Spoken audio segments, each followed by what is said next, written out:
Artigo 471. A aceitação fora do prazo, com adições, restrições ou modificações, importará nova proposta. Artigo 472. Se o negócio for daqueles em que não seja costume a aceitação expressa, ou o proponente a tiver dispensado, reputar-se-á concluído o contrato, não chegando a tempo a recusa. Artigo 433. Considera-se inexistente a aceitação se antes dela ou com ela chegar ao proponente a retratação do aceitante. Artigo 434.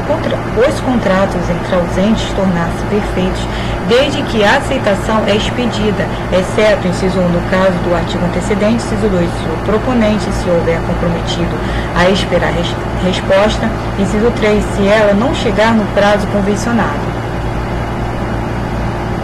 Artigo 435. Reputar-se-á celebrado o contrato no lugar em que foi proposto. Seção 3. Da estipulação em favor de terceiro. Artigo 436.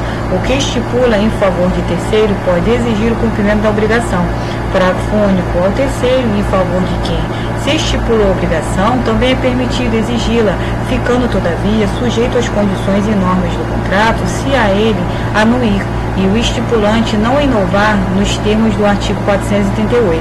Artigo 437. Se ao terceiro, em favor de quem se fez o contrato, se deixar o direito de reclamar-lhe a execução, não poderá o estipulante exonerar o devedor.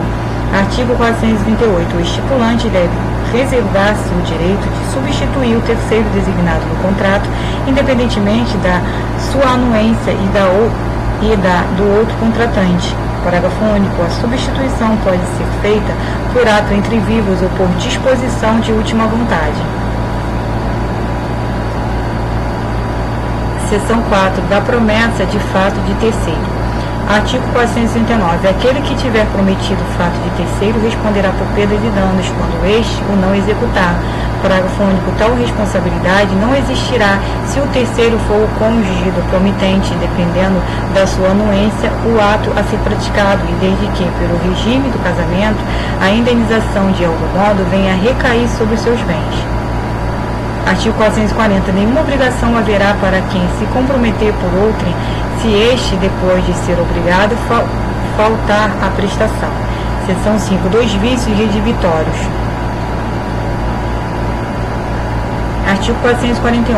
A coisa recebida em virtude de contrato comutativo pode ser ensejada por vício ou defeitos ocultos que a tornem imprópria ao uso a que é destinada ou lhe diminuam o valor.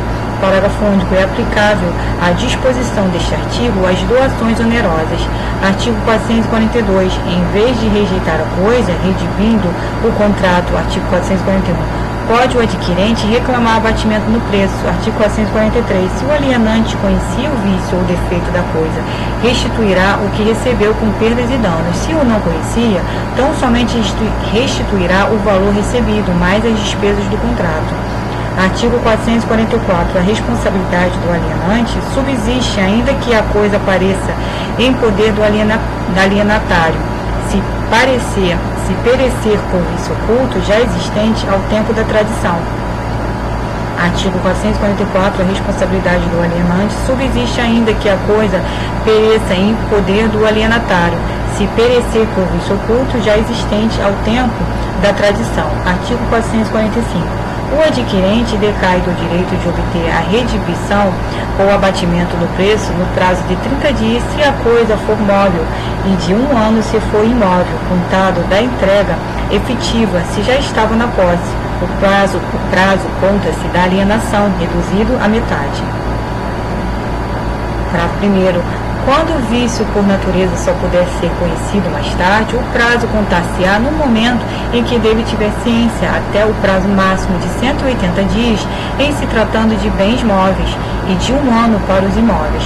Parágrafo 2º. Tratando-se de venda de animais, os prazos de garantia por vício oculto serão os estabelecidos em lei especial, ou, na falta desta, pelos usos locais, aplicando-se o disposto no parágrafo antecedente, se não houver regras disciplinando a matéria. Artigo 446. Não correrão os prazos do artigo antecedente na constância de cláusula de garantia, mas o adquirente deve denunciar o defeito ao alienante nos 30 dias seguintes ao seu descobrimento, sob pena de decadência.